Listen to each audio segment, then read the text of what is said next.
السلام علیکم، بسم اللہ الرحمن الرحیم۔ میرے پاس آج کا ڈان نیوز پیپر ہے، English Dawn news paper 22 March کا۔ اس میں خبر آئی ہے کہ ریاض میں سعودی عربیہ کا یہ جو چیف ایسٹرانومر ہیں، ایسٹرانومر جو ماہر فلکیات ہیں، ان کا نام ڈاکٹر عبداللہ خدیری ہے، وہ ایک ٹیلیسکوپ یوز کر رہے ہیں رمضان کا چاند دیکھنے کے لیے۔ یعنی وہ اس میں لکھا ہوا Saudi Arabia chief astronomer doctor Abdullah Khudairi uses a telescope to sight the Ramadan moon on Tuesday.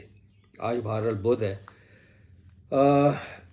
ہمارے ملک میں، پاکستان میں، جو چاند دیکھا جاتا ہے رمضان کا، یا کوئی بھی چاند ہو، لیکن رمضان میں چونکہ خاص ہوتا ہے، وہ روزہ کا معاملہ ہوتا ہے، تو ہم سب کی توجہ اس کی طرف ہوتی ہے۔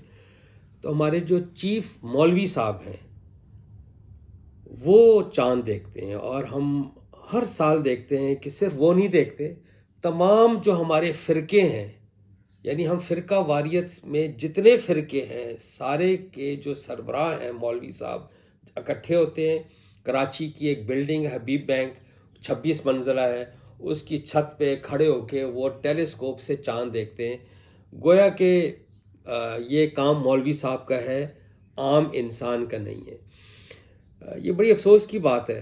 دراصل یہ کام ماہر فلکیات کا ہے، ایسٹرانومر کا، اس کے پاس سائنس۔ اور دیکھیں سعودی عربیہ کی جو خبر ہے وہ ڈاکٹر ہے، یعنی اس کے پاس PhD ڈگری ہے، اور بالکل قدرتی بات وہ کر رہا ہے کہ اسی کو دیکھنا چاہیے، وہی چاند دیکھ رہا ہے۔ ہمارے ملک میں یہ ایک المیہ ہے کہ ہم نے ہر کام، اپنی زندگی سے ریلیٹڈ ہر کام اپنے مولوی صاحب کے سپرد کر دیا، جس میں سے ایک چاند دیکھنے کا ہے۔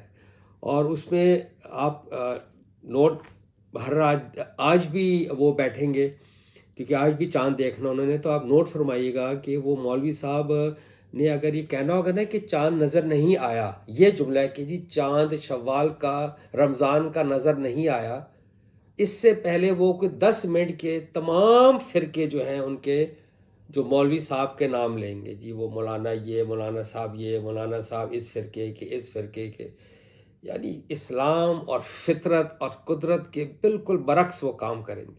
میں آپ سے عرض کرنا چاہتا ہوں، یعنی ہمارے دین میں، جس کو ہم دین فطرت کہتے ہیں، بڑی معذرت کے ساتھ میں یہ عرض کرنا چاہتا ہوں کہ مولوی صاحب کا کوئی کردار ہے ہی نہیں سوائے ایک کے۔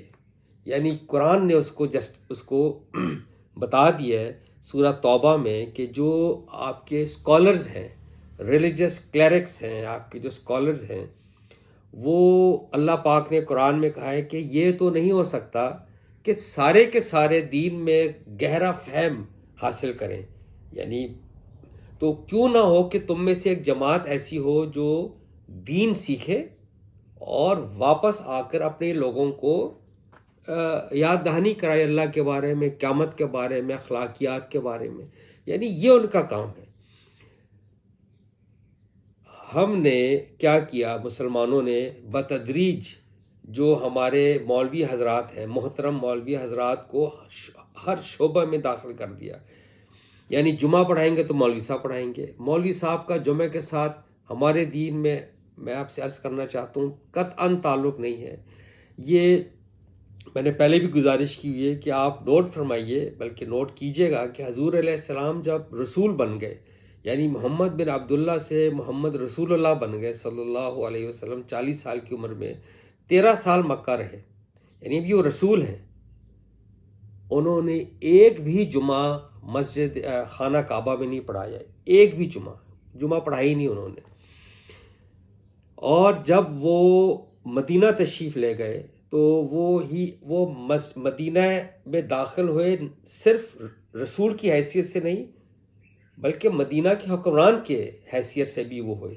پھر مسجد نبوی کی ایک بنیاد ڈلی اور جمعہ پڑھانا شروع کیا۔ حضرت محمد صلی اللہ علیہ وسلم نے صرف رسول بن کر نہیں بلکہ حکمران بن کر۔ اس سے پتہ چلتا ہے کہ جو جمعہ ہے وہ دراصل حکمران کا کام ہے۔ حضور علیہ السلام کے بعد حضرت ابو بکر نے پڑھایا جمعہ، کیونکہ وہ حکمران تھے، اور جہاں جہاں گورنرز تھے وہاں پہ گورنرز نے پڑھائے۔ اسی طرح ایک خلفۂ راشدین میں ایسے ہی ہوتا رہا، ان کے بعد بھی جو حکمران تھے، جو ہمارے خلیفہ تھے، وہ پڑھاتے تھے یا ان کے گورنر. لیٹر آن اس کے بعد کیا ہوا کہ کرپشن آ گئی، ہمارے حکمرانوں کے اندر کرپشن آ گئی. اس کرپشن کی وجہ سے بتدریج اس کی وجہ سے انہوں نے پبلک کا سامنا کرنا چھوڑ دیا. آہستہ آہستہ انہوں نے کیا کیا کہ جو اسکالر تھے مذہبی، ان کو بٹھا دیے کہ آپ جمعہ پڑھایا کریں. دراصل یہ ان کا کام ہی نہیں ہے، اور وہ اس وقت سے ایسا پڑھا رہے ہیں کہ اب وہ مولوی صاحب پڑھاتے ہیں، ہمارے حکمران پڑھاتے ہی نہیں ہیں. اسی طرح آپ آئیے نکاح پر. نکاح جب ہوگا، یعنی میرے بیٹے کا یا بیٹی کا نکاح ہوگا، تو کس نے پڑھانا ہے؟ مولوی صاحب نے؟ نو. یہ ہمارا مائنڈ سیٹ بن گیا ہے کہ ہر کام میں آپ مولوی صاحب کو لائیں گے، میں نے پڑھانا ہے. وہ اتنی فطری چیز ہے نکاح کہ آپ نے لڑکا لڑکی کو سامنے بٹھا کے لوگوں کے صرف پوچھنا ہے کہ بیٹی آپ کو یہ لڑکا قبول ہے، لڑکے سے پوچھنا ہے بیٹا آپ کو یہ بچی قبول ہے، تو اللہ اللہ خیر صلی اللہ. اسی طرح جب میرے والد صاحب انتقال کریں گے، میری والدہ انتقال کریں گے، یا والدین میں سے کوئی انتقال کرے گا رشتہ داروں سے، دادا دادی نانا نانی، کون پڑھائے گا؟ مولوی صاحب پڑھائیں گے؟ قطعاً نہیں، میں پڑھوں گا. یعنی گھر کا فرد نماز جنازہ پڑھائے گا. میں آپ سے عرض کرنا چاہتا ہوں، یہ پھر ایک بہت ہی فطری چیز ہے. یعنی نماز جنازہ بنیادی طور پر ایک دعا ہے. تو ہم چاہیں گے نا، یعنی میں چاہوں گا کہ میں دعا میں اپنے والدین کو رخصت کروں. وہ ہم نے پڑھانی ہے، یعنی وہ بھی ہم نے مولوی صاحب کے سپرد کر دیا. یعنی میں آپ سے گزارش کرنا چاہتا ہوں، ہر کام جب آپ مولوی صاحب کے سپرد کریں گے تو پھر دین کی جو وہ فطری چیز ہے، وہ چیز یعنی وہ دیٹ ول بی مسنگ. جس طرح دعا آپ نے کرانی ہے تو آپ مولوی صاحب کو بلائیں گے کہ یہ دعا کر دیں. میرے والد صاحب کا انتقال ہوا ہے، میرے جذبات ہیں، احساسات ہیں، لیکن میں نے سیکھا ہی نہیں دین، نہ ان چیزوں کا مجھے علم ہے. مولوی صاحب کو بلائیں گے اور ہم بس آمین آمین میں کرتا رہوں گا. اور وہ یعنی یہ تھوڑا سا آپ دیکھیے، دین کو کے ساتھ ایک شعوری تعلق اس لیے بہت ضروری ہے. اللہ کے قرآن کے ساتھ، اللہ کی بات کے ساتھ. دین فطرت کہا گیا ہے اس کو، یہی فطرت ہے. یعنی اس میں بڑے محترم ہیں مولوی صاحب تمام کے تمام، یعنی میں اس میں کوئی، مجھے آپ غلط نہ لیجئے، یہ بالکل، بٹ ان کا کام نہیں ہے. بہت شکریہ. السلام علیکم.